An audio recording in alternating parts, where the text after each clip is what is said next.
Now keep these things handy, you're going to need them in just a second. Judgments. Like most things, start off simple enough, innocent enough. A judgment at its core is just an opinion. I'm a morning person. I just love mornings. Not me. I'm definitely a night person. I guess that I'm in the middle somewhere. I don't like to get up too early, and I also don't like to stay up too late. We all have reasons that we choose the judgments or the opinions that we have. Just before sunrise is my favorite time of the day. The whole world seems peaceful. My house is so quiet. Everyone is sleeping. It's my me time. I just love mornings. For me, it's nighttime. After everyone goes to bed, I seem to wake up. I seem to get more done after 10 at night than I do all day long. I just love late nights. I love my sleep. I don't get up early, and I don't stay up very late either. But because I am so well rested, I really enjoy my day, and it's like my personal gas tank is always full. We tend to rationalize our judgments and opinions by referencing other people, sayings, or quotes that agree with us. Early to bed, early to rise makes a person healthy, wealthy, and wise. And the early bird gets the worm, you know. Everyone should be a morning person. Most people do not consider dawn to be an attractive experience, unless they are still up. That's one of my favorite quotes by Ellen Goodman. A good laugh and a long sleep are the best cures in the doctor's book. Irish proverb. Words to live by. Opinions and judgments start becoming dangerous when we start imposing them on others. If you wake up after 7 a.m., you've already wasted half your day away. I start my day about 4:30, yeah, right? And I get so much done.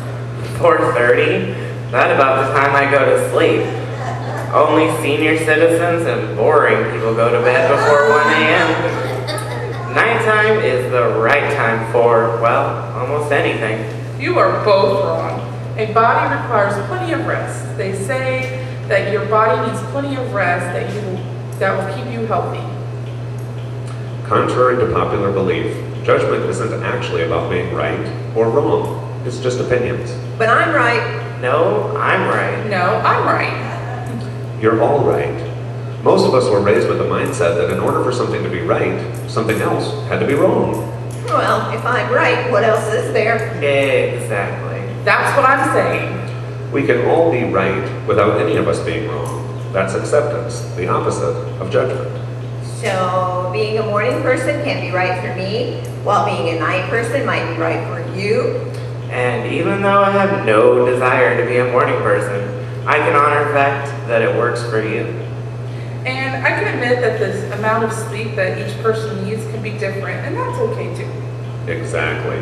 But you have to be really secure in your opinions in order to be comfortable enough to allow other people to have their opinions without trying to convince them of yours.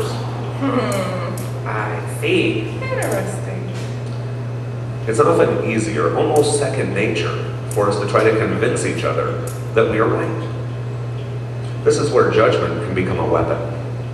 We can use our judgment to hurt each other or to help each other. Now, I'm going to ask each of you right out there for your help. You were just handed two different types of noisemakers. Every time you hear something that hurts someone else, make this noise. And every time you hear something that helps someone else, make this noise.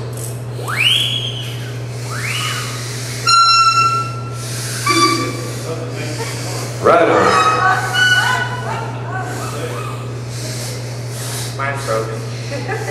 You really don't get up until noon? Well, that's just plain lazy. I'm not lazy. I'm just a night owl. You really go to bed before 9? How boring are you? I don't think that either of you get the proper amount of rest. The body needs to sleep. Don't you know that? Sometimes I feel like I miss out on some really fun stuff because I go to bed so early. I know that my boss sure like it better if I were more of a morning person. It seems like I am always late for work. Some sometimes I feel like I am sleeping my whole life away. I mean, what is the point of being alive if I'm never awake to experience it? My eyes automatically close around 9 p.m., but I can just see how you really light up when you think about your late hours. Sometimes when I'm about to go to sleep around 6 a.m., I see people out walking or putting their golf clubs or fishing poles in their cars, and I think, wow, they already have started tomorrow and they look like they are really going to enjoy it. I see how active you both are. I see how active you both are, and it dawns on me that you two each get the amount of sleep that you need. Your bodies just require a different amount of sleep than mine does. Now imagine if we all carried these little noisemakers with us every day. And every time someone said something or did something that made us hurt, we just did this. And every time somebody did something or said something to us that made us feel good, that was helpful, we went and had a party. Now how different would it be if everyone else carried the noisemakers also? And when you interacted with them, without saying a word, they just let you know, this is how you impacted my life today.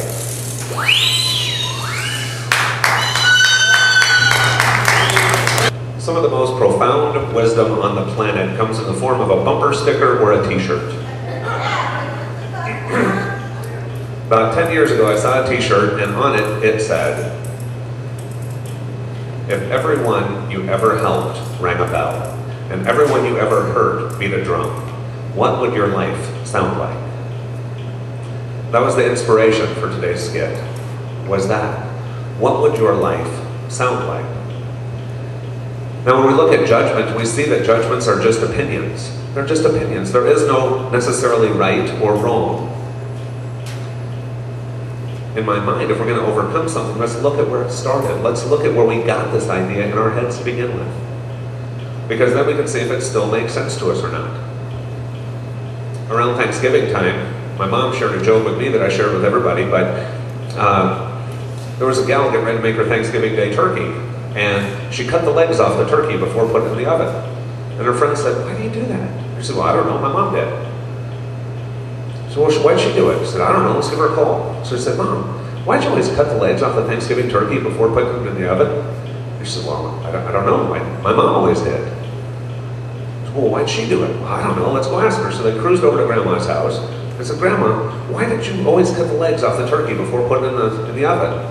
And she said, because honey, back in those days, ovens were really small, it wouldn't fit. Right? And once we figure out why we do what we do, then we can choose to do something different. We can either choose to honor that tradition of, now that I know the whole story, it's just funny, and it connects me to my mom and my grandma, or I can say, that made sense for them, but now we have big ovens. They can stay on. Right? And so when we look at what is judgment, most of us were raised with, on some level, the Judeo-Christian belief system of the angry white guy on the throne who points at you. Right? Anybody? No, I'm the only one? Okay. And with that, we need to try to live up to the expectations of this judgment deity, or else we're not good enough. And if I'm not good enough, the only way sometimes that I can make me look good enough is if I make you look worse. Right? I don't need to fix me, but if I make you look bad, I go better just by default. And so this can be a programmed response. How many folks have siblings? How many times did you ever look good just because your sibling looked bad? Huh? I was normally the bad sibling, so I made my siblings look really good.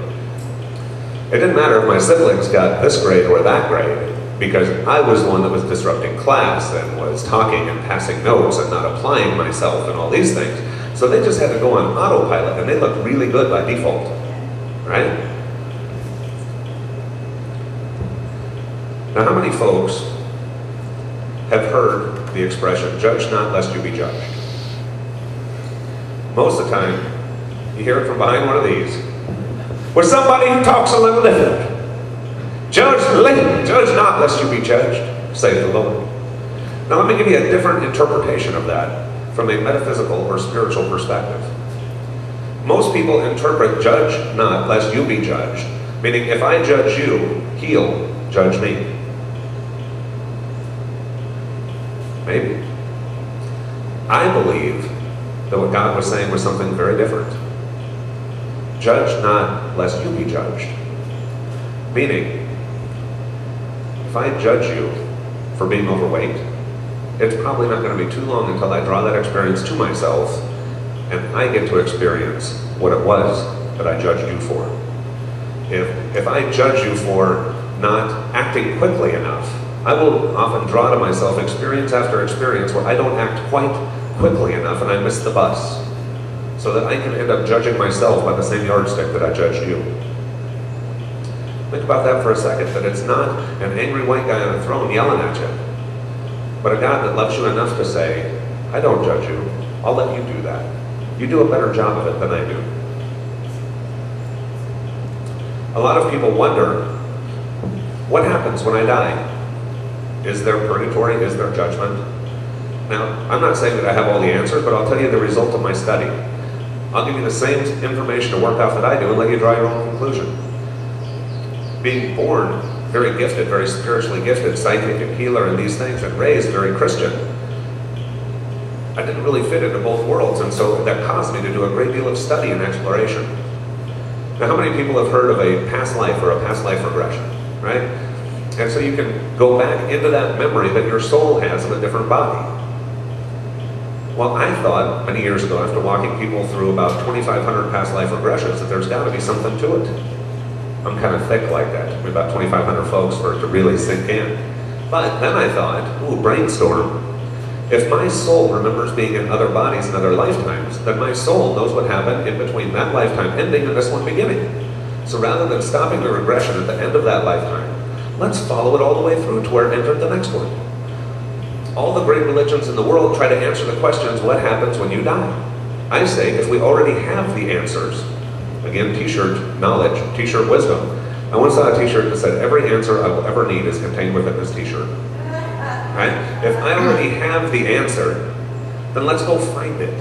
And so I began to really get curious about between life regressions. And I walked people, about 500 people from across the world.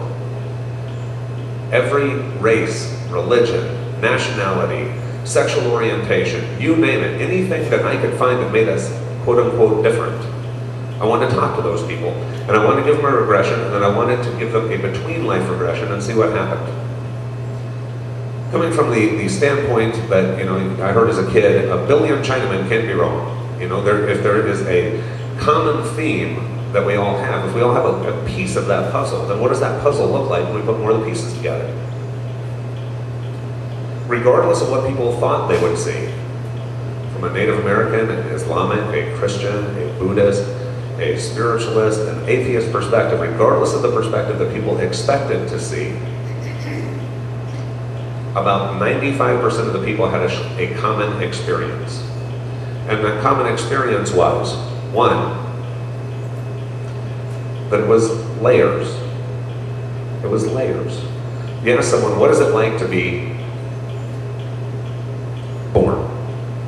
Well, that depends. If you're the person on the table, or if you're the person trying to squeeze out, or if you're the person trying to catch or pull, or if you're the person who no longer has knuckles because somebody is squeezing your hand so tight. It depends on what that experience is for you. Ask anyone, what is it to be married? Well, you're going to get a completely different answer for somebody who is 1 week prior to their wedding, the day of their wedding, 1 week after their wedding, a year, 2 years, 5 years, 10 years, 20 years, 50 years down the road, or someone who has had marriage 1, 2, 3, and 4, and 5, and 6. You're going to have different answers for each person depending on where they start and where they're at when you ask them the question. Now, one of the things we found in this between life regression, that's a place like what Mary does in hypnosis without judgment. You're not controlling that, you're observing that. Was what I term as a life review.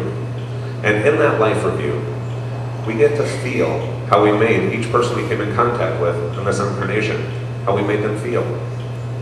Positive or negative. This or this.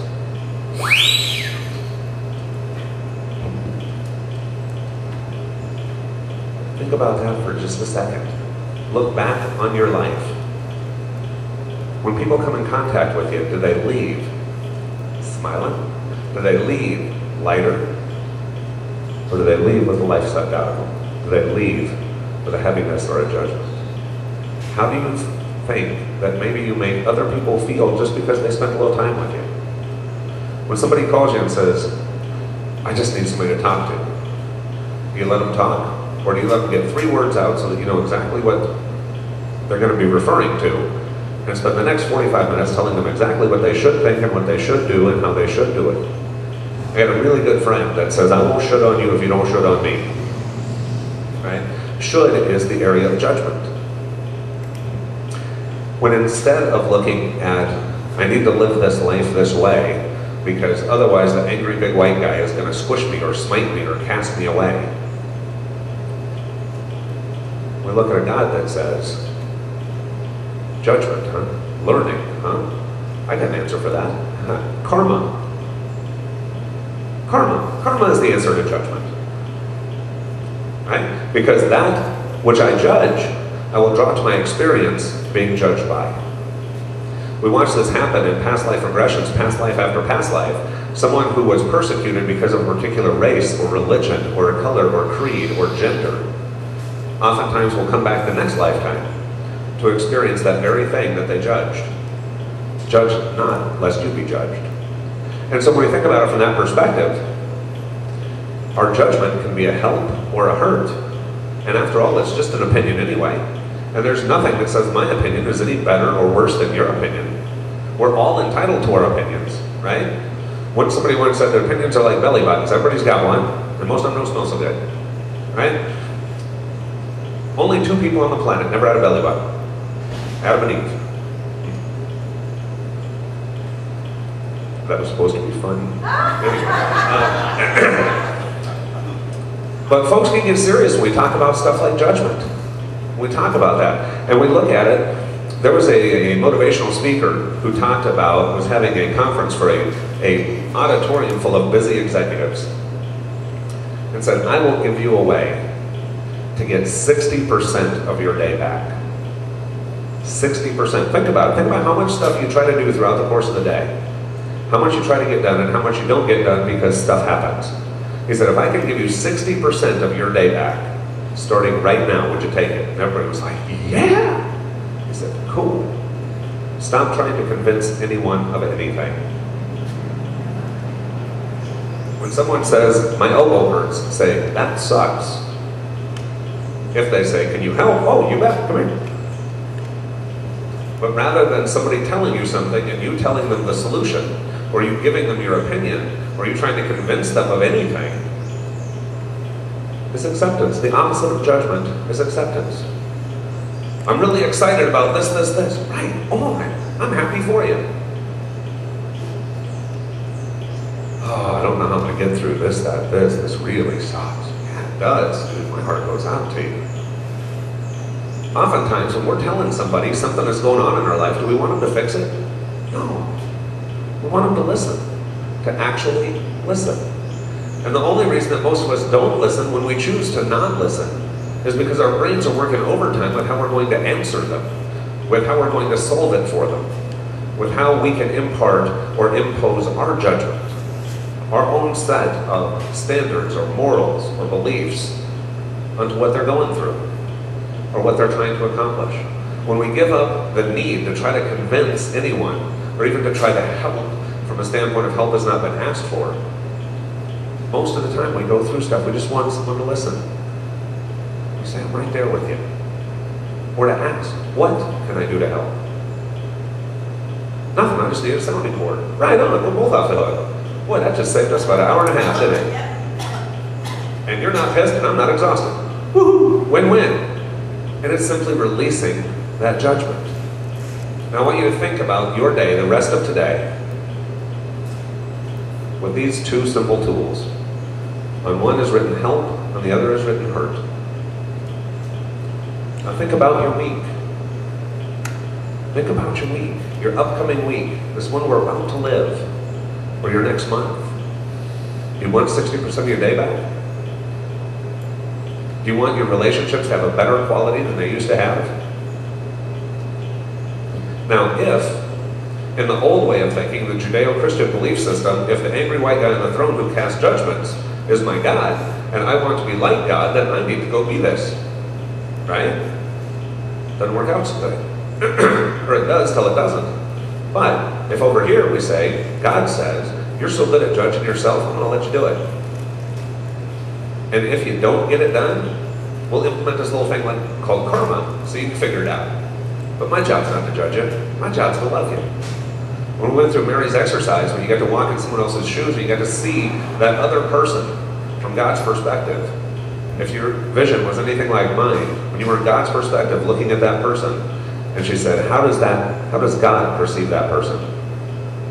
I said, it's perfect. That's perfect. That's perfect.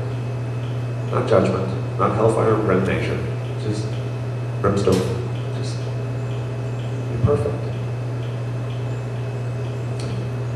As a spiritual person, I want to be like that version of God, who says, my job is not to judge. I know that you do that well enough on your own. And I know that karma is in place in case you try to get around it. I'm just here to love you. And if you want help, ask for it, and I'm right here. But I won't impose my will on yours.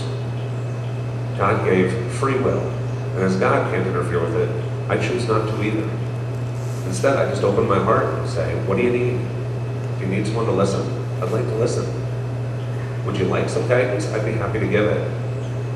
Would you like some healing? What do you need? I'm right there. Now, if every day we hear a few less of these, and a few more of these, that's how tomorrow gets better than yesterday. That's how today gets better than anything we've lived in the past. Thank you.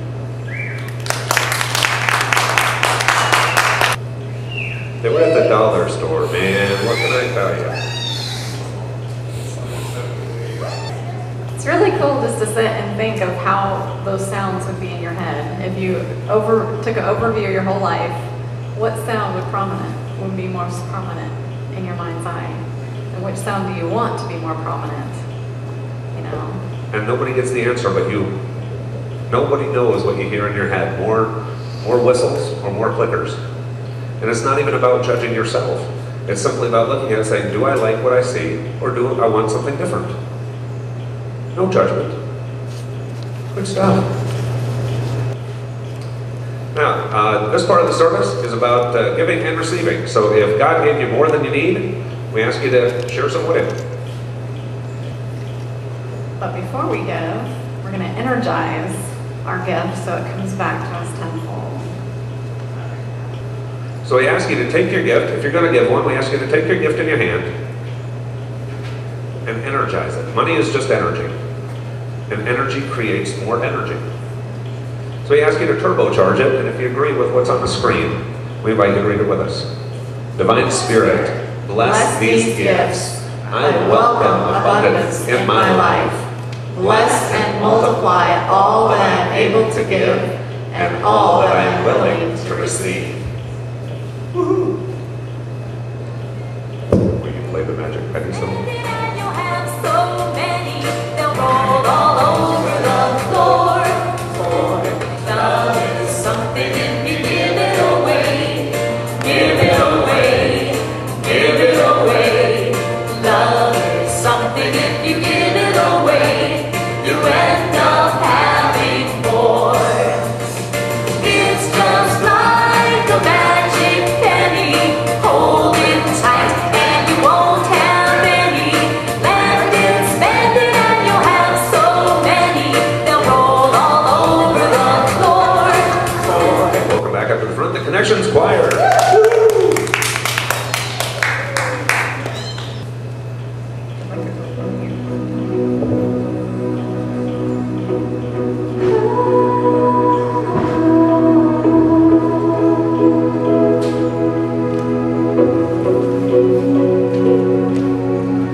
Friends of mine, angels, lift us to our feet when our wings have trouble in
and form a little circle.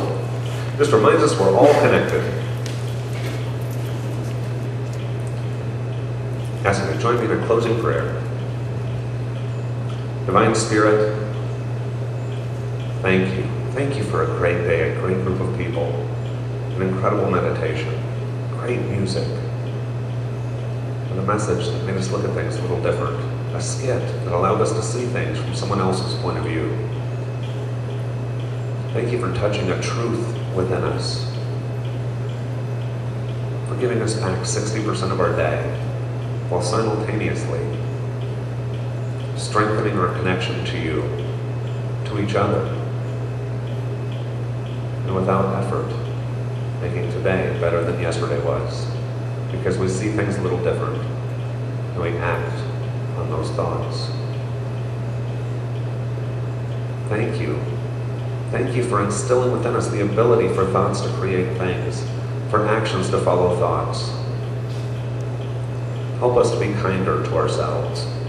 If the only one that judges us is us, please help us to cut ourselves a little slack, to look in the mirror sometimes, to look at a past behavior and simply say, silly humans, silly humans.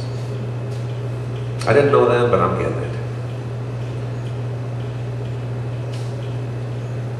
We ask that you use this information, this feeling, to make tomorrow better than yesterday. Improving our lives, we can help the world as we help ourselves and each other.